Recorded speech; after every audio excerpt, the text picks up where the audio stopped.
नमस्कार प्यारे बच्चों, स्वागत है आपका मेरे साथ हमारे आज के लेक्चर में। यानी कि आज हम पढ़ने वाले हैं क्या?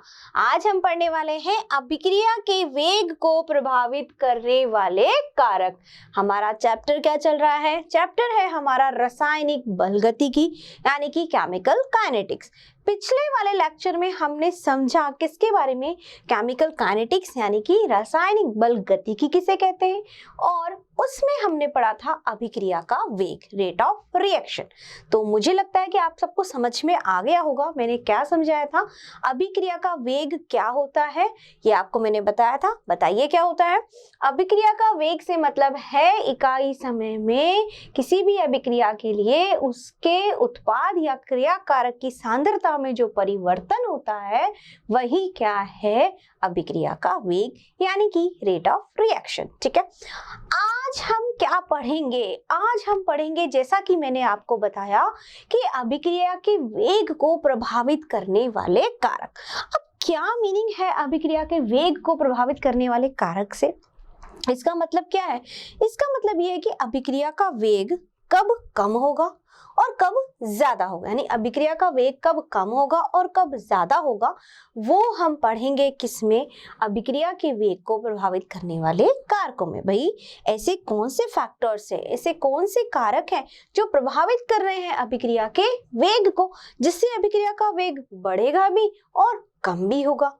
तो जानते हैं इन सब के बारे में आज के हमारे लेक्चर में। तो तैयार हैं आप सब मेरे साथ? वेरी गुड, लगता है सब बड़े जोश से बैठे हुए हैं। ठीक है, चलिए शुरुआत करते हैं हमारे आज के लेक्चर की। और आज हम पढ़ेंगे स्टेप बाय स्टेप, यानी एक एक करके सारे कारक पढ़ेंगे हम। ठीक है, तो सबसे पहला आता है हमारा अभिकारक की प्रकृति पर, यानी कि अभिक्रिया का वेग अभिकारक की प्रकृति पर निर्भर करेगा क्या? बिल्कुल करेगा, क्योंकि अभिक्रिया के वेग की परिभाषा ही हमने यही बनाई है कि किस किस पर वो निर्भर कर रहा है। यानी कि हम उसमें ये पढ़ रहे हैं कि इकाई समय में क्रियाकारक या उत्पाद की सांद्रता में जो परिवर्तन होता है उसे हमने अभिक्रिया का वेग कहा। ठीक है, तो सीधी सी बात है कि अभिकारक से रिलेटेड अगर कोई भी परिवर्तन होगा, कुछ भी चेंजेशन आएगा, तो दैट मीन्स वहां पर रेट ऑफ रिएक्शन यानी कि अभिक्रिया का वेग भी प्रभावित होगा, है ना। चलिए, तो सबसे पहले आती है बात अभिकारक की प्रकृति पर। अब अभिकारक यानी कि मैंने आपको बताया जो भी क्रिया करते हैं उन्हें हम कहते हैं अभिकारक या क्रियाकारक। ठीक है, मान लीजिए ए है, इसने बी के साथ क्रिया की और क्या बनाया? सी उत्पाद बनाया। ठीक है, तो ए और बी हमारे क्या है? ये है हमारे अभिकारक, अभिकारक। ठीक है, ये है अभिकारक। और क्या बन रहा है? उत्पाद यानी कि प्रोडक्ट। ठीक है, रिएक्टेंट्स एंड प्रोडक्ट्स। ठीक है, क्रियाकारक और उत्पाद। अब देखो, यह कह रहा है अभिकारक की प्रकृति पर। अभिकारक की प्रकृति पर कैसे? देखिए, पहले मैंने एक रिएक्शन लिखी, ध्यान से देखिएगा इस रिएक्शन को। क्या रिएक्शन में लिख रही हूं यहाँ पे? NaCl रिएक्ट करेगा किसके साथ में? AgNO3 के साथ, AgNO3। ठीक है, क्या बना रहा है? रिएक्ट करके बना रहा है ये AgCl प्लस NaNO3। अब आप कहोगे मैम ये रिएक्शन जानी पहचानी लग रही होगी, क्योंकि हम लेक्चर 1 में भी इसके बारे में थोड़ा सा नॉलेज हमने ली है, यानी हमने इसके बारे में थोड़ी सी जानकारी हमें है। क्या जानकारी है? देखिए, NaCl में Na प्लस है, Cl माइनस है ना, यानी कि यहाँ पर Na प्लस में है, Cl माइनस में है। ठीक है, Ag प्लस में है, NO3 भी माइनस में है। ठीक है, इसके अलावा यहाँ पे जब हमने देखा तो यहाँ पे भी हमारे पास Ag प्लस में, Cl माइनस में, Na प्लस में, NO3 माइनस में, वही है। चल, यानी कि यह कौन सी अभिक्रिया है? यह है आयनिक। कौन सी अभिक्रिया है? आयनिक अभिक्रिया, है ना, आयनिक अभिक्रिया। अब ये आयनिक अभिक्रिया है। ठीक है भैया, तो इसका क्या प्रभाव होगा किस पर? अभिक्रिया के वेग को, यानी कि यह अभिक्रिया के वेग को कैसे प्रभावित करेगा वो हम जानेंगे। ठीक है, कैसे? देखो एक एग्जाम्पल और देखते हैं हम, दूसरा वाला क्या है। दूसरा हमने एग्जाम्पल लिया किसका? N2 रिएक्ट करेगा 3H2 के साथ में, क्या बनाएगा? 2 मॉलिक्यूल अमोनिया की, NH3 की। ठीक है, अब देखो, अब ध्यान से समझने वाली बात है। क्या यहाँ पर Na+ और Cl- में ब्रेक हो रहा है और AgNO3 Ag+NO3- में। इसका मतलब यहाँ पर क्या बन रहे हैं बच्चों? यहाँ पर बन रहे हैं आयंस। क्या बन रहे हैं? आयंस। और हमें पता है कि जहां पर आयंस बनेंगे यानी विपरीत आवेश एक दूसरे को आकर्षित करेंगे कि नहीं? जैसे ही Ag+ बनेगा तो ये तुरंत किसके पास जाएगा? Cl- के पास। ये किसके पास जाएगा? Cl- के पास, और AgCl बना लेगा। ठीक है, ठीक। NO3 Na+ कहाँ जाएगा? NO3- के पास। यानी कि विपरीत आवेश एक दूसरे को क्या करेंगे? अट्रैक्ट करेंगे, बॉन्डिंग करेंगे और एक प्रोडक्ट, एक उत्पाद हमारे पास बन जाएगा। ठीक है, तो यह जो अभिक्रिया है, ये जो आयनिक अभिक्रिया है, इस अभिक्रिया को होने में बहुत ही कम समय लगेगा। यानी कि यह अभिक्रिया कैसी हो रही है? बहुत फास्ट, तेजी से हो रही है। और मैंने पहले ही बताया था आपको कितना टाइम लग रहा है? 10⁻⁶ सेकंड। यानी इतने कम समय के अंदर यह अभिक्रिया हो रही है। तो इस अभिक्रिया के लिए अभिक्रिया का वेग क्या होगा? तेजी से होने वाली अभिक्रिया, तो वेग भी क्या होगा? अधिक होगा। तो इसके लिए अभिक्रिया का वेग, अभिक्रिया का वेग क्या होगा? बढ़ेगा, ज्यादा होगा। ठीक है, जबकि हम बात करें N2+ 3H2 के लिए, यहाँ पे देखो, यहाँ पे क्या है? यहाँ पे नाइट्रोजन दूसरे नाइट्रोजन के साथ बॉन्ड बनाया रखा है, हाइड्रोजन ने हाइड्रोजन के साथ बॉन्ड बना रखा है और यहाँ पर एक नाइट्रोजन के साथ में ये हाइड्रोजन बंध बना रहे हैं। ठीक है, अब देखो हो क्या रहा है? इसमें पहले पुराने बॉन्ड टूटेंगे, पुराने बंध टूटेंगे और नए बंध बनेंगे। तो इस प्रक्रिया में थोड़ा सा क्या लगेगा? समय लगेगा, है ना? यानी कि पहले पुराने बॉन्ड टूटेंगे, फिर नए बॉन्ड बनेंगे। तो इसका मतलब जब इसमें थोड़ा सा समय लगेगा तो इसकी अभिक्रिया का वेग इसकी तुलना में क्या होगा बच्चों? कम होगा, है ना?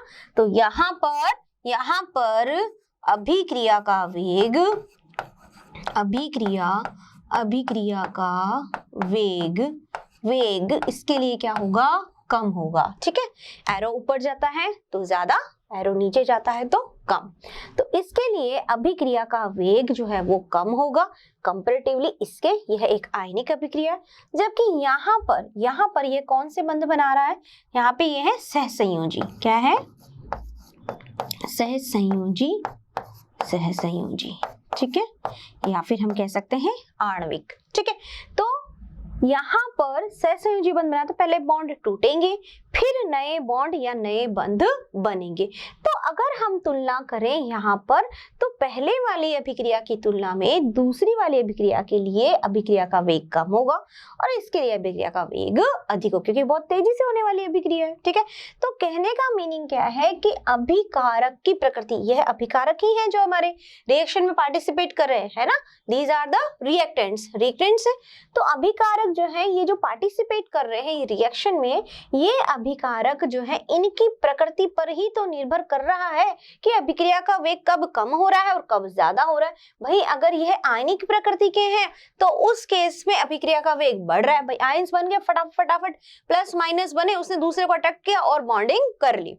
लेकिन जहां पर सहसंयोजी बंध बन रहे हैं तो उस केस में पहले बॉन्ड टूटेगा फिर बॉन्ड बनेगा, तो उसमें थोड़ा सा टाइम लगेगा। तो किस पर डिपेंड कर रहा है? डिपेंड कर रहा है कि आपने जो रिएक्टेंट लिए, जो अभिकारक लिए, उसकी प्रकृति कैसी है।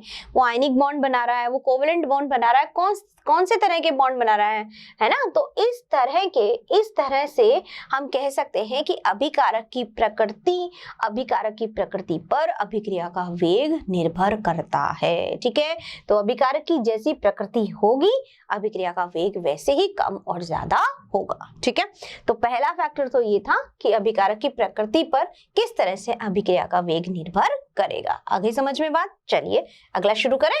चलो नेक्स्ट है हमारा क्या, नेक्स्ट है अभिकारक की भौतिक अवस्था पर।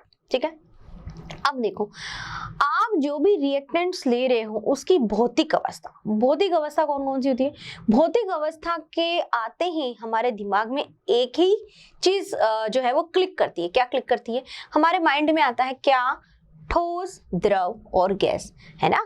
किसी भी पदार्थ की या हम अभिकारक की किसकी बात कर रहे हैं? भौतिक अवस्था की। किसकी बात कर रहे हैं बच्चों? हम बात कर रहे हैं भौतिक अवस्था की। ठीक है, भौतिक अवस्था की। जब हम बात करते हैं भौतिक अवस्था की, तब उस भौतिक अवस्था में कौन कौन सी अवस्थाएं आती हैं हमारे पास? हमारे पास आती हैं 3 अवस्थाएं, है ना। जो आप शुरू से पढ़ते आ रहे हो इस चीज को, कौन कौन सी अवस्थाएं हैं? ये हमारी है ठोस, द्रव और गैस। ये तीनों अवस्थाएं होती हैं। ठीक है, चलो ठोस, द्रव और गैस में हमें पता है कि जो कण होते हैं, ठोस के जो कण होते हैं वो कैसे होते हैं बच्चों? बिल्कुल पास। ये हम ठोस अवस्था जो चैप्टर था हमारा उसमें पढ़ चुके हैं हम सब, है ना। देखिए इस तरह से सॉलिड स्टेट है, ये ठोस अवस्था है। ये जो कण है एक दूसरे के बिल्कुल सटे हुए आपस में, है ना। ठीक है, चलिए अब देखो द्रव अवस्था की जब बात करते हैं तो द्रव अवस्था में जो हमारे कण हैं वो किस तरह से होते हैं? थोड़ा थोड़ा स्थान यानी थोड़ा थोड़ा स्पेस इनके बीच में है ना। ठीक है, इस तरह से व्यवस्थित होते हैं। और जब हम गैसीय अवस्था की बात करते हैं तो गैसीय अवस्था में जो हमारे कण होते हैं वो कैसे होते हैं? दूर दूर होते हैं, है ना, इस तरह से होते हैं। ठीक है, इसका मतलब जो गैस अवस्था में अगर हमने अभिकारक कैसा लिया है? गैसीय अवस्था वाला। अभिकारक कैसा लिया? गैसीय अवस्था वाला। तब उस स्थिति में यहाँ पर ये जो कण है, इन कण की अगर हम बात करते हैं गतिज ऊर्जा की, किसकी बात करते हैं? गतिज ऊर्जा कम होगी या ज्यादा होगी? बताइए। ज्यादा होगी, बिल्कुल सही है, ये है ज्यादा होगी, है ना, अधिक होगी। क्यों होगी? क्योंकि जो कण है वो बहुत खुले स्पेस में आराम से आजादी से घूम सकते हैं। ठीक है ना, तो इनके मध्य में गतिज ऊर्जा ज्यादा होगी। गतिज ऊर्जा जितनी ज्यादा होगी उतना ही ज्यादा आपस में टकराएंगे, है ना। अब जब कण आपस में टकराएंगे तभी तो क्या बनेगा? प्रोडक्ट बनेगा या उत्पाद बनेगा। और हमें प्रोडक्ट ही बनाना है, उत्पाद ही तो बनाना है, तभी अभिक्रिया का वेग क्या होगा? प्रभावित होगा, भाई कम होगा या ज्यादा। ठीक है, समझ रहे मेरी बात को? चलिए, यानी हमने क्या देखा? हमने ये देखा कि अगर आपका अभिकारक जो आपने लिया है अभिक्रिया में वो अगर गैसीय अवस्था में है तब उस केस में उसके कणों की गतिज ऊर्जा अधिक होती है, ज्यादा होती है, तो कण ज्यादा जल्दी टकराएंगे आपस में और फटाफट से क्या बना लेंगे? उत्पाद बना लेंगे, प्रोडक्ट बना लेंगे। इसका मतलब यहाँ पर अभिक्रिया का वेग ठोस और द्रव की तुलना में अधिक होगा, है ना। अगर आपका अभिकारक गैसीय अवस्था में है तब उस केस में वहां पर अभिक्रिया का वेग इन दोनों की तुलना में अधिक होगा। ठीक है, तो हम यहाँ पे कह सकते हैं, क्या कह सकते हैं बच्चों? यही कि अभिक्रिया का वेग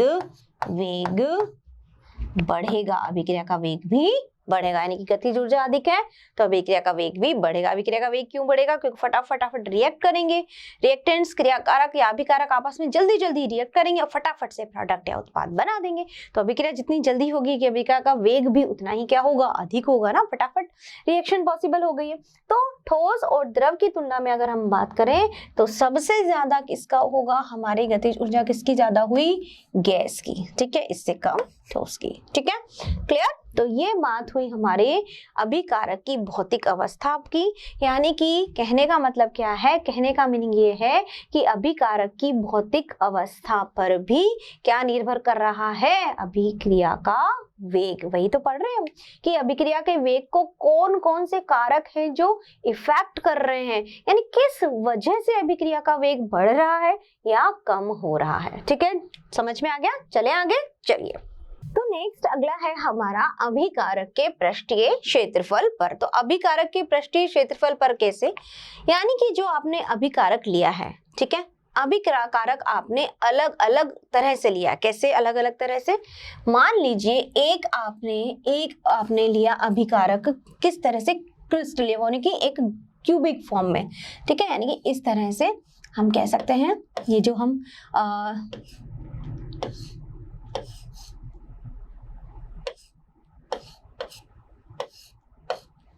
ठीक है, मान लीजिए हमने जो है एक अभिकारक जो हमने लिया है वो इस तरह से क्यूबिक यानी क्रिस्टल फॉर्म में, क्यूबिक फॉर्म में है।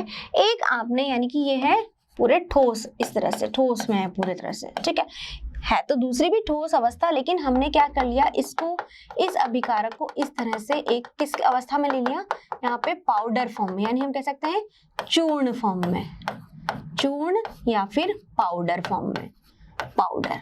ठीक है, यानी कि हमने जो अभिकारक लिया ये इस तरह से एक यहाँ से एक क्यूबिक फॉर्म में ले लिया, या फिर हमने एक चूर्ण के रूप में ले लिया, चूर्ण के फॉर्म में यहाँ पे ले लिया। ठीक है, तो अब इसका एग्जाम्पल भी देख सकते हैं, जैसे कि मिश्री है ना, मिश्री, मिश्री देखी होगी ना सबने, नहीं तो आप अगर सॉल्ट देखते हैं, नमक, नमक भी आपने देखा होगा इस फॉर्म में, बहुत बड़े बड़े फॉर्म में होता है। ठीक है, इस तरह से।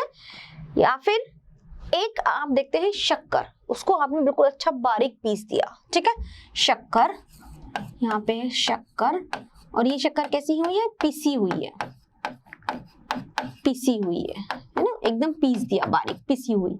ठीक है, पिसी हुई है। अब आपने क्या किया, जब हम इसको डालेंगे पानी में, आपने खुद ने देखा होगा कि एक तो मिश्री जो आती है ना, भगवान के अपन भोग भी लगाते हैं, मिश्री का प्रसाद होता है, तो उसको अपन मिश्री को अगर पानी में डालोगे तो उसको घुलने में थोड़ा समय लगता है। जब आप शक्कर एकदम पाउडर फॉर्म में डालोगे तो फटाफट से पानी में घुल जाती है ना। ऐसा क्यों हुआ, उसका रीजन ये है पृष्ठीय क्षेत्रफल। दैट मीन्स कि जब आपने इसको पानी में, इस तरह से फॉर्म को जब आप पानी में डालते हो तो इसके चारों तरफ इस तरह से पानी है, लेकिन अंदर इसको आने में समय लगता है। ठीक है, लेकिन अगर हम बात करते हैं पाउडर फॉर्म की, इस तरह से हम, या ऐसे कह सकते हैं, इस तरह से, ये जो पाउडर फॉर्म है इसके पार्टिकल्स है, तो इसके चारों तरफ एरिया है कि आराम से इसके अंदर जो है वो पानी आ सकता है ना। यानी कि इसका पृष्ठीय क्षेत्रफल, इसका पृष्ठीय क्षेत्रफल, चारों तरफ स्पेस है, इसके चारों तरफ स्पेस है, ये आराम से कहते हैं कि आ जाओ मेरे पास, कोई दिक्कत नहीं है मुझे, लेकिन यहाँ पे आने में थोड़ा सा समय लग रहा है। तो कहने का मतलब है कि इस पाउडर फॉर्म में, इस चूर्ण की अवस्था में क्या है, पृष्ठीय क्षेत्रफल अधिक है। क्या है यहाँ पर, पृष्ठीय क्षेत्रफल अधिक है ना। दैट मीन्स कि एक्टिव साइट्स ज्यादा है इसके पास में, पूरा स्पेस खुला हुआ है इसके पास, कोई भी कहीं से भी एंटर कर सकता है। ठीक है, पूरी तरह से, मतलब यहाँ पर एक्टिव साइट्स प्रेजेंट है। लेकिन जब हम बात करते हैं इस तरह की अवस्था की, कि ठोस की अवस्था इस फॉर्म में है, तब उस केस में इसके अंदर आने में टाइम लग रहा है पानी को, इसके चारों तरफ ही है।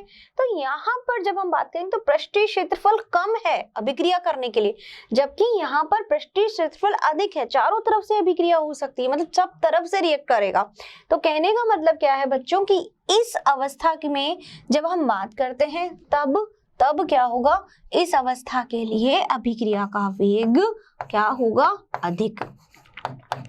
इसके लिए अभिक्रिया का जो वेग है, अभिक्रिया का वेग ज्यादा होगा या अधिक होगा। ठीक है, क्लियर। तो देखो आपने एक चीज मैं आपको बताती हूँ, कई बार क्या होता है, जैसे लोगों को स्टमक कैंसर होता है ना, या ऐसी कोई बीमारी होती है कि खाने में थोड़ी सी दिक्कत होती है, तो डॉक्टर कहता है कि भाई उनको आप थोड़ा जो है वो खाने को बिल्कुल लिक्विड फॉर्म में या बिल्कुल पतला करके इस तरह से दो। क्यों? रीजन, क्योंकि इस तरह का जो फूड खाएंगे एकदम बिल्कुल पाउडर, बिल्कुल पिसा हुआ लिक्विड फॉर्म, तो मतलब क्या हो रहा है कि वहां पर डाइजेशन इजीली हो रहा है ना। इजी डाइजेशन मतलब अभिक्रिया फास्ट हो रही है। वही हमारे बॉडी के अंदर जो डाइजेशन का प्रोसेस है, जो हम खाना खाते हैं, तो वह भी तो एक तरह की केमिकल रिएक्शन, एक रिएक्शन सी तो चलती है हमारी बॉडी के अंदर। होता क्या है, जो हम फूड लेते हैं वो फूड पूरा जो जब पूरा डाइजेस्ट होकर के और एक्सक्रीशन तक का जो हमारा प्रोसेस होता है, वहां तक आने में बहुत सारी अभिक्रियाएं हमारी बॉडी के अंदर होती है, यानी वो खाना जो है वो डाइजेस्ट होता है, पचता है। ठीक है, लेकिन आप एक सॉलिड फॉर्म में खाते हो, चपाती रोटी जो भी खाते हो अच्छे से खा सकते हो, लेकिन अगर आपको कोई प्रॉब्लम, क्यों? क्योंकि आपको डाइजेस्ट करने में टाइम भी लगे तो कोई प्रॉब्लम नहीं है, क्योंकि आपका शरीर जो है वो स्वस्थ है, आप पूरी तरह से ठीक हो। लेकिन कोई व्यक्ति ऐसा है जिसको स्टमक में प्रॉब्लम है या अंदर कोई ऐसी दिक्कत है कि खाना वो नहीं खा सकता इस तरह का, तो उसको कैसा लिक्विड फॉर्म में दिया जा रहा है ना, यानी कि उसको बिल्कुल पाउडर करके दिया जा रहा है। क्यों दिया जा रहा है पाउडर करके? क्योंकि उसका रीजन ये है कि वहां पर उस पाउडर्ड फॉर्म जो है उसका पृष्ठीय क्षेत्रफल बढ़ जाएगा।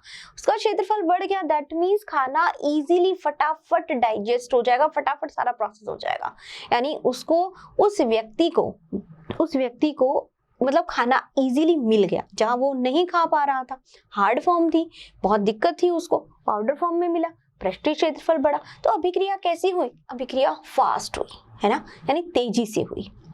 ठीक है, और सुगमता भी, यानी इजीली भी हो गया। समझ में आ गई मेरी बात? तो इस तरह से अगर हम बात करते हैं अभिकारक जो हम लेते हैं, जो रिएक्टेंट हम लेते हैं, अगर उसका पृष्ठीय क्षेत्रफल बढ़ जाता है, यानी कि मैंने कहा कि पाउडर फॉर्म फटाफट पानी में घुल गई, और इसे जो घुलने में समय लगा, क्यों? क्योंकि इसका पृष्ठीय क्षेत्रफल बढ़ गया, इसकी एक्टिव साइट्स बढ़ गई, ये चारों तरफ से अलाउ करता है कि फटाफट इसके साथ में रिएक्ट करे। जबकि यहाँ पे जो है ये इसको एक क्रिस्टल में हमें कण जो हो ना बच्चों, ये कण कैसे बंधे हुए हैं, कण कैसे में बंधे हुए, जबकि यहाँ पे फ्री है ना, उसका फर्क है भाई। एक तो बंधा हुआ है और एक पूरी तरह से फ्री है, तो फ्री है तो वो कहीं भी आराम से कुछ भी कर सकता है, और जो बंधा हुआ उसको करने में थोड़ा टाइम लगेगा। ठीक है, तो वही चीज यहाँ पर है कि जब हम बात करते हैं किसकी, अभिकारक के पृष्ठीय क्षेत्रफल की, तो अभिक्रिया का पृष्ठीय क्षेत्रफल जितना ज्यादा होगा, अभिक्रिया का वेग उतना ही अधिक होगा। ठीक है बच्चों, आगे समझ में? चलिए अगला देखते हैं, अगला क्या फैक्टर है। नेक्स्ट है हमारा उत्पाद के स्थायित्व पर। अभी तक तो हम अभिकारक की बात कर रहे थे, अब हम बात करेंगे उत्पाद की, यानी कि प्रोडक्ट की। उत्पाद की क्या बात करेंगे? देखो, उत्पाद या प्रोडक्ट, हमें पता है कि कोई भी अभिकारक जब क्रिया करते हैं तो क्या बनता है भैया? उत्पाद बनता है। बन गया? ठीक है, अब हम कह रहे हैं कि यह जो उत्पाद है हमारा, ये उत्पाद हमारा बन रहा है कैसा? स्थायी बन गया। कैसा बन गया? स्थायी। पहली कंडीशन तो ये हो गई। ठीक है, ठीक है, चलिए दूसरी कंडीशन में हमने यूं कहा कि A प्लस बी जब अभिक्रिया कर रहे हैं और उत्पाद बन रहा है, तो ये उत्पाद बना है अस्थायी। ठीक है, यानी कि यहाँ पर हमारा अभिकारक कैसा है? वो स्थायी है। वो कैसा है? स्थायी। यानी दो सिचुएशन हमारे पास में आ गई है। आई है कि नहीं आई है? यानी कि हमारे पास में दो कंडीशन, दो सिचुएशंस यहाँ आ गई है। पहली, जब हमारा उत्पाद स्थायी है, दूसरी जब हमारा अभिकारक स्थायी है। तो क्या होगा? देखो, अभिकारक अगर स्थायी है, तो वो कोशिश करेगा, क्या कोशिश करेगा? कि प्रोडक्ट कम बने, उत्पाद कम बने। भाई जब वो स्थायी है तो कम बनाएगा उत्पाद को, और अगर उत्पाद स्थायी है तो अभिकारक कोशिश करेंगे फटाफट से प्रोडक्ट बने या उत्पाद बने। क्या समझ में आया इससे? देखो बच्चों, फिर से एक बार इसको समझिए कि यानी कि जब दो क्रियाकारक आपस में क्रिया कर रहे हैं, ठीक है, क्रिया करने के बाद में क्या बना रहे हैं? वो उत्पाद बना रहे हैं या प्रोडक्ट बना रहे हैं। ठीक है, अगर उत्पाद या प्रोडक्ट कैसा है? स्टेबल है, स्थायी है। देखो अगर कोई चीज स्टेबल है, स्थायी है, तो वो अपने आप में स्थायित्व ही रखना चाहता है, मतलब वो चाहता है कि मैं स्टेबल ही रहूं। चाहते हो कि नहीं, ऐसा होता है कि नहीं, ऐसा हम नॉर्मल लाइफ में भी देख सकते हैं ना। जैसे कि मान लीजिए आप क्लास में टॉपर है, बहुत अच्छा आपका परफॉर्मेंस है ना, तो आप क्लास में सीआर बन जाते हैं या मॉनिटर बन जाते हैं, तो आप कोशिश क्या करते हैं, आप कोशिश करते हैं कि अरे मैं तो मॉनिटर बना रहा हूँ, मैं सीआर बना रहा हूँ, तो क्या कब पॉसिबल होगा। दैट मीन्स आप अपनी स्टेबिलिटी को बनाए रखना चाहते हो, आप नहीं चाहते हो कि आपको अपनी कोई पोजीशन से हटाया, ठीक है। तो यहाँ पे भी यही चीज है, कोई अभिकारक से जब उत्पाद बन रहा है ना, तो अभिकारक कोशिश करेगा अरे ये उत्पाद अगर स्थायी है तो उत्पाद बने जाए मतलब स्थायी प्रोडक्ट बन रहा है। तो इसका मतलब क्या हुआ, इसका मतलब ये होगा अभिकारक जल्दी जल्दी क्रिया कर रहे हैं, अभिकारक जल्दी क्रिया कर रहे हैं तो उत्पाद भी हमें फटाफट मिल रहा है क्योंकि उत्पाद हमारा स्थायी है। इसका मतलब यहाँ इस कंडीशन के लिए, इस सिचुएशन के लिए क्या होगा, अभिक्रिया का वेग ज्यादा होगा, ठीक है। यानी कि इस केस के लिए अगर हमारे पास स्थायी उत्पाद बन रहा है तो अभिक्रिया का वेग बढ़ेगा। क्या होगा, अभिक्रिया का वेग बढ़ेगा, है ना, क्योंकि उत्पाद कैसा बन रहा है, स्थायी। अगर आपका प्रोडक्ट स्थायी है, उत्पाद स्थायी है, तो ये कोशिश करेगा कि जल्दी से जल्दी अभिक्रिया हो और उसका वेग बढ़ेगा क्योंकि उत्पाद बनेगा। लेकिन अगर क्रियाकारक या अभिकारक खुद अपने आप में स्थायी है तो वो कोशिश करेगा कि उत्पाद कम बने, है ना, तब उस केस में अभिक्रिया का वेग कम होगा, ठीक है। तब इस केस में अभिक्रिया का वेग घटेगा, यानी कि कम होगा, ठीक है। चलो अब इसको हम एग्जाम्पल से समझ लेते हैं। कैसे, मान लीजिए आपका प्रोडक्ट बनता है CH3COOH, ठीक है। अब देखो यहाँ पे अगर हम बात करें तो CH3COO माइनस, ठीक है, और क्या बनाया H प्लस, ठीक है। अब यहाँ पे देखो एक दूसरा कैसे, HCOOH क्या बनेगा, HCOO minus and then H plus, ठीक है। अब देखो क्या है, यहाँ पे जो CH3 है, इस CH3 का क्या है, इस CH3 का प्लस आई इफेक्ट है। कौन सा इफेक्ट है, प्लस आई इफेक्ट, ठीक है। प्लस आई इफेक्ट क्या होता है, प्लस आई इफेक्ट ये होता है कि यह अपने बॉन्ड के जो इलेक्ट्रॉन है, यहाँ बंद के जो इलेक्ट्रॉन है, इस बंद के इलेक्ट्रॉन को इधर शिफ्ट कर देगा। यानी कि CH3 और CO के बीच में जो बॉन्डिंग हो रही है, इसमें जो CH3 है यह अपने इलेक्ट्रॉन्स को किधर शिफ्ट करेगा, COO के पास, ठीक है। अब ऑलरेडी इस पर नेगेटिव चार्ज है, ऑलरेडी तो नेगेटिव चार्ज है, अब और इस पर बाहर आ गया, यानी और इलेक्ट्रॉन आ गए, तो इसका मतलब ये नेगेटिव चार्ज इस पर बढ़ जाएगा, और नेगेटिव चार्ज पर बढ़ जाएगा, दैट मीन्स ये कैसा हो जाएगा, अस्थायी। कैसा हो जाएगा, अस्थायी, ठीक है, ठीक है। अब अगर हम बात करें HCOH की, तो यहाँ पर हाइड्रोजन का ऐसा कोई इफेक्ट नहीं है, कोई प्लस आई प्रभाव नहीं है, कोई प्लस आई इफेक्ट नहीं है। इसका मतलब यह किसी भी तरह के इलेक्ट्रॉन शिफ्ट नहीं करेगा। जब ये इलेक्ट्रॉन शिफ्ट नहीं करेगा, इसका मतलब यहाँ पर कोई भी ऐसी चीज या ऐसा फैक्टर नजर नहीं आ रहा है। दैट मीन्स इसके कंपैरिजन में, इसकी तुलना में ये क्या है, स्थायी है। क्या है, स्थायी है, ठीक है, क्लियर।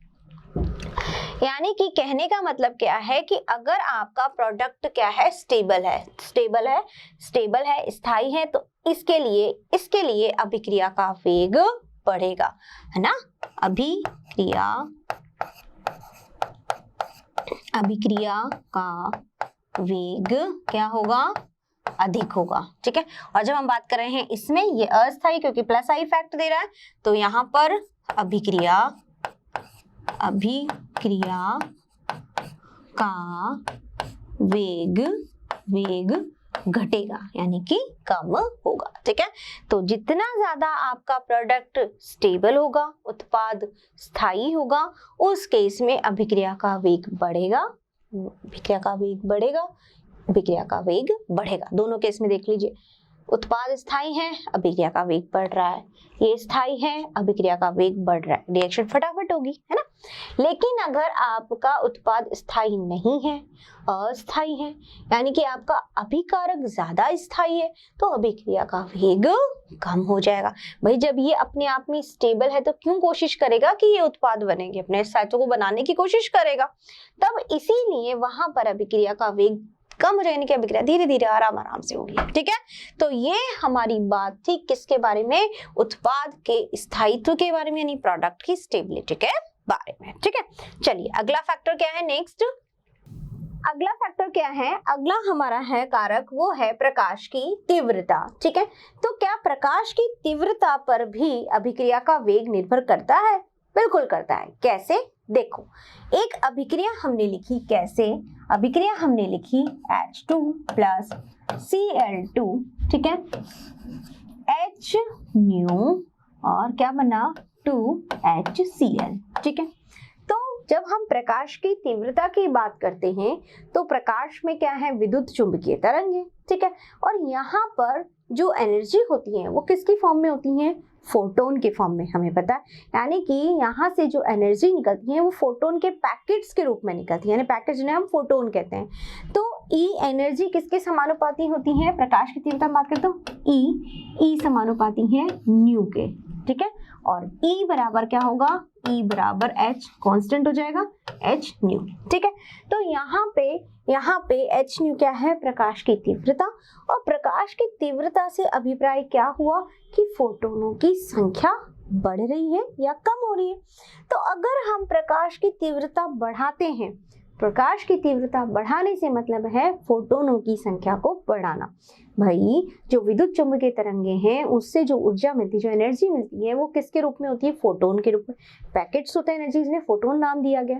तो फोटोन की संख्या जितनी ज्यादा होगी प्रकाश की तीव्रता उतनी ही अधिक होगी, जिससे हम प्रदर्शित करते हैं ई बराबर एच न्यू से, ठीक है। तो कहने का मतलब ये है कि प्रकाश की तीव्रता बढ़ेगी, है ना, न्यू बढ़ाने पर, या हम कैसे कह सकते हैं प्रकाश की तीव्रता बढ़ाने पर क्या होगा, फोटोनों की संख्या भी बढ़ेगी, यानी कि फोटोनों की संख्या बढ़ती है, फोटोनों की संख्या बढ़ती है, ठीक है। यानी कि प्रकाश की तीव्रता बढ़ाई, एनर्जी बढ़ाई, तो मतलब फोटोनों की संख्या बढ़ा, यानी कि एच न्यू बढ़ी। एच न्यू जितना ज्यादा होगी, प्रकाश की तीव्रता जितनी ज्यादा होगी, अभिक्रिया उतनी ही तेजी से होगी और अभिक्रिया का वेग बढ़ेगा, ठीक है। अभिक्रिया का वेग बढ़ेगा, समझ में आ गई मेरी बात, ठीक है। तो इस तरह से प्रकाश की तीव्रता बढ़ाएंगे तो फोटोनों की संख्या बढ़ेगी, अभिक्रिया उतनी ही तेजी से होगी, जल्दी होगी और अभिक्रिया का वेग भी बढ़ेगा, ठीक है। तो ये बात हुई हमारी प्रकाश की तीव्रता के बारे में। नेक्स्ट फैक्टर क्या है, चलिए अगला हमारा फैक्टर है, क्या है, उत्प्रेरक का प्रभाव। ये देखो बहुत ही इंपॉर्टेंट है और बहुत इंटरेस्टिंग है। कैसे, उत्प्रेरक होते क्या है, सबसे बड़ी बात तो उत्प्रेरक वो होते हैं जो किसी भी रासायनिक अभिक्रिया में जब हम उनको यूज करते हैं, है ना, रासायनिक अभिक्रिया में जब हम उनको यूज करते हैं तो वह खुद रिएक्शन में पार्टिसिपेट नहीं करते, रिएक्टेंट के साथ क्रिया नहीं करते, वो क्या करते हैं, वो अभिक्रिया के वेग को प्रभावित करते हैं। कैसे, या तो अभिक्रिया को बढ़ा देंगे या अभिक्रिया को घटा देंगे, ठीक है। तो अभिक्रिया को वेग को हम कहते हैं, अभिक्रिया के वेग को प्रभावित करने वाला एक बहुत अच्छा कारक है, ये है उत्प्रेरक, ठीक है। तो उत्प्रेरक के होते हैं जो रासायनिक अभिक्रिया के वेग को प्रभावित करते हैं, ठीक है। कैसे प्रभावित करते हैं वो देखते हैं, ठीक है। चलिए, जैसे कि CH2 डबल बॉन्ड CH2, ठीक है, जब इसकी रिएक्शन करवाई जाए किससे, H2 से, ठीक है। अभिक्रिया जब होगी तो हमारे पास बनेगा CH3CH3। अब देखो ये जो अभिक्रिया है, इस अभिक्रिया में जो H2 है, इस H2 को ब्रेक करने के लिए, तोड़ने के लिए बहुत ज़्यादा ऊर्जा चाहिए, बहुत ज़्यादा एनर्जी चाहिए। अब क्या करें, तो यहाँ पे अब इस्तेमाल किया जाएगा कौन, उत्प्रेरक। ठीक है, यहाँ पे है उत्प्रेरक के रूप में निकल या फिर पैलेडियम या प्लेटिनम। ठीक है, इनको उत्प्रेरक के रूप में यहाँ पे काम में लिया जाता है। तो उत्प्रेरक वो होते हैं जो किसी भी रासायनिक अभिक्रिया के वेग को या तो अधिक कर देंगे या कम कर देंगे। ठीक है, यानी कि अभिक्रिया के वेग को प्रभावित करते हैं। तो खुद तो अभिक्रिया में पार्टिसिपेट नहीं करते, लेकिन अभिक्रिया को इजी बना देते हैं। ठीक है, कैसे, जैसे कि अभी H2 तोड़ने के लिए बहुत ज्यादा ऊर्जा की रिक्वायरमेंट थी, बहुत ज्यादा एनर्जी चाहिए होती, जब जाके ये H2 इससे जुड़ेगा और ये प्रोडक्ट बनेगा। अब क्या काम किया, काम हमने ये किया कि यहाँ पे उत्प्रेरक डाल दिया, तो क्या होगा, ये H2 निकल के सतह पर जाकर के चिपक जाएगा। क्या होगा, यह H2 निकल की सतह पर जाके चिपक जाएगा, जिसे हम कहते हैं क्या, अधिशोषण। ठीक है, जो हम आगे अगले चैप्टर में पढ़ेंगे। तो यहाँ पे जैसे ही ये इसकी सतह पर टूट जाए, भाई इनके बीच में स्ट्रॉन्ग बॉन्डिंग है, H2 के बीच में बहुत ज्यादा स्ट्रॉन्ग बॉन्डिंग है, तो उसको ब्रेक कैसे किया जाए, तो उसके लिए काम में लिया हमने यहाँ पे उत्प्रेरक या निकल। ठीक है, ये उत्प्रेरक क्या काम करेगा, ये उत्प्रेरक इस बॉन्डिंग को वीक करेगा, है ना। भाई कोई बहुत गहरी दोस्ती है तो उसको तोड़ना मुश्किल है ना, फूट डालने में थोड़ा सा टाइम तो लगेगा। ठीक है, लेकिन अगर एक बार आपने कोशिश कर दी और स्ट्रॉन्ग कोशिश कर दी, बहुत जानदार वाली, तो क्या हुआ, तो वो थोड़ी सी दूरियां आ जाएंगी, थोड़ी सी दूरियां आई, क्या हुआ, तुरंत फायदा उठा लिया। ठीक है, तो वही चीज यहाँ पर है, जैसे ही H2 की जो बॉन्डिंग बहुत ज्यादा स्ट्रॉन्ग है, उसको तोड़ना मुश्किल है, आ गए निकल, तो निकल ने इसको अपनी सतह पर चिपका लिया। जब इसको निकल की सतह पर ही गए तो यहाँ पर इसकी बॉन्डिंग थोड़ी क्या हो गई, वीक हो गई, और जैसे ही बॉन्डिंग वीक हुई वैसे ही इसने फायदा उठाया और इसके साथ रिएक्ट कर गया, क्या बना लिया, प्रोडक्ट बना लिया। ठीक है, तो इस तरह से जो उत्प्रेरक होते हैं वो अभिक्रिया के वेग को बढ़ाते भी हैं और अभिक्रिया के वेग को घटाते भी हैं। ठीक है, डिपेंड करता है अभिक्रिया यानी कि किस तरह के उत्प्रेरक उसमें इस्तेमाल किए जा रहे हैं या यूज किए जाते हैं। ठीक है, तो यहाँ पर अगर हम बात करें तो उत्प्रेरक वैसे तो ज्यादातर जो होते हैं वो अभिक्रिया के वेग को बढ़ा देते हैं, अभिक्रिया को इजी कर देते हैं। ठीक है, तो हम लिख सकते हैं यहाँ पर अभिक्रिया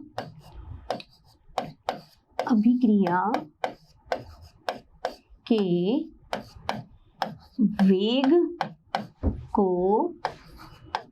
वेग को बढ़ाने यानी इंक्रीज करने वाले या बढ़ाने वाले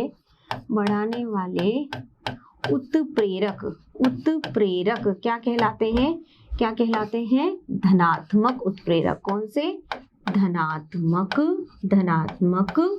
उत्प्रेरक, यानी खुद रिएक्शन में पार्टिसिपेट नहीं कर रहे हैं, खुद रिएक्टेंट से क्रिया नहीं कर रहे हैं। ठीक है, लेकिन रिएक्शन की रेट को प्रभावित करते हैं, अभिक्रिया की वेग को प्रभावित करते हैं। ठीक है, तो ज्यादातर जो होते हैं वो वही होते हैं, ज्यादातर उत्प्रेरक जो काम में ले आते हैं बच्चों, वो अभिक्रिया के वेग को बढ़ाते हैं, जिसे धनात्मक उत्प्रेरक कहते हैं, लेकिन कुछ जो होते हैं वो अभिक्रिया के वेग को कम करते हैं। ठीक है, तो अभिक्रिया के वेग को कम ना, एरो का निशान समझे, कम करने वाले उत्प्रेरक। ठीक है, तो कम करने वाले उत्प्रेरक क्या कहलाएंगे, ऋणात्मक उत्प्रेरक। क्या कहलाएंगे, ऋणात्मक उत्प्रेरक। ठीक है, तो जो अभिक्रिया के वेग को बढ़ा देते हैं, अभिक्रिया के वेग को बढ़ाने वाले उत्प्रेरक धनात्मक, अभिक्रिया के वेग को कम करने वाले उत्प्रेरक ऋणात्मक। तो जो कि अभिक्रिया में खुद पार्टिसिपेट नहीं करते, रिएक्टेंट के साथ क्रिया नहीं करते, लेकिन अभिक्रिया के वेग को प्रभावित करते हैं, तो हम कह सकते हैं कि उत्प्रेरक का बहुत बड़ा हम कह सकते हैं एक बहुत बड़ा प्रभाव है, या हम कह सकते हैं बहुत ही इंपॉर्टेंट फैक्टर है जो इफेक्ट कर रहा है रेट ऑफ रिएक्शन को। ठीक है, तो हम क्या पढ़ रहे हैं, हम पढ़ रहे हैं factors that are affecting the rate of reaction. ठीक है, यानी कि अभिक्रिया के वेग को प्रभावित करने वाले कारक। ठीक है, उनमें एक हमने पढ़ा, यह है उत्प्रेरक का प्रभाव। ठीक है बच्चों, आ गया समझ में। चलिए अगला हम नेक्स्ट इंपॉर्टेंट है हमारा, वो है क्या, वो है हमारा तापमान का प्रभाव, यानी ताप का प्रभाव। तापमान का या ताप का क्या प्रभाव पड़ेगा वो देखते हैं, यानी ताप बढ़ाने पर अभिक्रिया कम होती है या ज्यादा होती है वो हम देखेंगे। ठीक है, जैसे मान लीजिए कोई अभिक्रिया है A+B। ठीक है, हमने यहाँ पर इस अभिक्रिया को 25 डिग्री सेंटीग्रेड 25 डिग्री सेंटीग्रेड पे किया तो हमें प्रोडक्ट मिला C। ठीक है, अब हमने ताप को बढ़ाने पर, हमने क्या, ताप दुगुना करने पर, ताप क्या कर दिया हमने, दुगुना, ताप दुगुना करने पर, ठीक है, करने पर ताप दुगुना कर दिया, क्या हुआ, हमने किया A+B। ठीक है, ताप 25 की जगह कर दिया 50 डिग्री सेंटीग्रेड। ठीक है, क्या बन गया, प्रोडक्ट C। तो अब बताओ यहाँ पर अगर हम इसकी तुलना में बात करें तो जब ताप बढ़ाया तो अभिक्रिया का वेग बताओ बढ़ेगा या घटेगा, बताइए। यस, सीधी सी बात है भाई, बढ़ेगा। ताप बढ़ा रहे हैं तो क्या हो रहा है, कण आपस में जल्दी जल्दी टकराएंगे। कण जितने जल्दी जल्दी आपस में टकराएंगे उतनी जल्दी प्रोडक्ट बनेगा। इसका मतलब अभिक्रिया का वेग बढ़ रहा है। ठीक है, यानी कि कहने का मतलब ये है कि जैसे जैसे ताप बढ़ाने पर भाई कण आपस में टकराएंगे, क्रियाकारक आपस में टकराएंगे, तभी तो जाकर के प्रोडक्ट बनेगा, उत्पाद बनेगा, है ना। तो जब हमने इसका ताप बढ़ा दिया, टेम्परेचर बढ़ा दिया, टेम्परेचर हमने बहुत क्या कर दिया, डबल कर दिया, 25 था हमने 50 कर दिया, तो उतनी ही जल्दी हमें प्रोडक्ट मिला, है ना। तब उस केस में अभिक्रिया का वेग क्या हो गया, अभिक्रिया का वेग, ठीक है, क्लियर। भाई आप पानी गर्म करते हो, कम फ्लेम पे करते हो, थोड़ा टाइम लगता है गर्म होने में, है ना। जैसे सर्दियों में गर्म पानी पीने की आदत होती है कई लोगों की, गर्म पानी अच्छा भी लगता है, पीना भी चाहिए।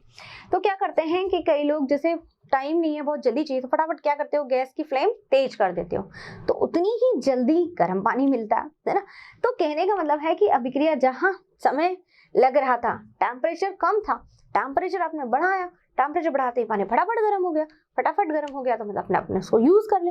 तो यहाँ पर अभिक्रिया का वेग भी इसी तरह से है, जैसे हमने टेम्परेचर बढ़ाया, ताप बढ़ाया, तो कण जल्दी जल्दी भागेंगे एक दूसरे की तरफ और फटाफट टकराएंगे और क्या बनाएंगे, प्रोडक्ट बनाएंगे, उत्पाद बनाएंगे। ठीक है, चलिए, तो अभिक्रिया का वेग ताप बढ़ाने पर बढ़ता है, या हम कह सकते हैं कि अभिक्रिया का वेग जो है वो समानुपाती है, यहाँ से देती हूँ, रेट ऑफ रिएक्शन ROR समानुपाती है किसके, T यानी कि टेम्परेचर के। ठीक है, यानी कि ताप बढ़ेगा तो अभिक्रिया का वेग या रेट ऑफ रिएक्शन भी बढ़ेगा। ठीक है, चलिए नेक्स्ट क्या है, नेक्स्ट है हमारा बहुत ही अभिकारक की सांद्रता पर सबसे इंपॉर्टेंट। देखो यहाँ पे जो हम इतने सारे फैक्टर्स पढ़ रहे हैं ना बच्चों, हम पढ़ रहे हैं अलग अलग कारक जो अभिक्रिया के वेग को प्रभावित करते हैं। इनमें से दो कारक ऐसे हैं जो बहुत इंपॉर्टेंट है। एक तो अभी हमने पढ़ा क्या, ताप का प्रभाव, है ना, दूसरा है ये है सांद्रता।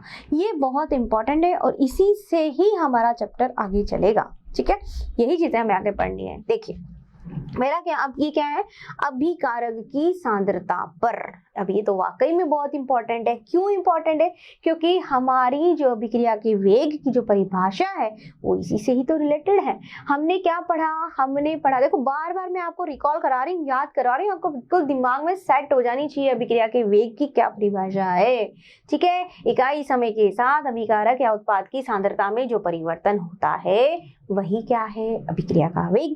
तो वही तो हो रहा है, सांद्रता में परिवर्तन, तो अभिकारक की सांद्रता पर तो निर्भर करेगा ही करेगा अभिक्रिया का वेग। ठीक है, अब क्या होगा इसमें, ये बड़ी इंटरेस्टिंग बात है। यानी अब तक तो हमने देखा कि वेग कैसे बढ़ रहा है, घट रहा है, हमने समझ लिया, लेकिन सांद्रता में क्या होगा? सांद्रता बढ़ाएंगे तो वेग बढ़ेगा या घटेगा, कम करेंगे तो वेग बढ़ेगा या घटेगा, या फिर वेग बढ़ेगा भी या नहीं बढ़ेगा। ठीक है, चलिए अब जब इसको देखा गया, ऑब्जर्व किया गया, कैसे, यहाँ पे ये देखा गया कि जब अभिकारक की सांद्रता बढ़ाई जा रही है, जिसमें अलग अलग चीजें ऑब्जर्व की गई। क्या? जैसे मान लीजिए यहाँ पे हमारे A + B दो अभिकारक हैं और ये हमारा उत्पाद बन गया। ठीक है, अब क्या हुआ, इसमें नंबर 1 पहला केस ये दिखा कि अभिकारक की सांद्रता बढ़ाने पर, किसकी सांद्रता बढ़ा रहे हैं? अभिकारक की। ठीक है, तो लिख देती हूँ मैं, आपको इजी रहेगा लर्न करने में। अभिकारक की सांद्रता बढ़ाने पर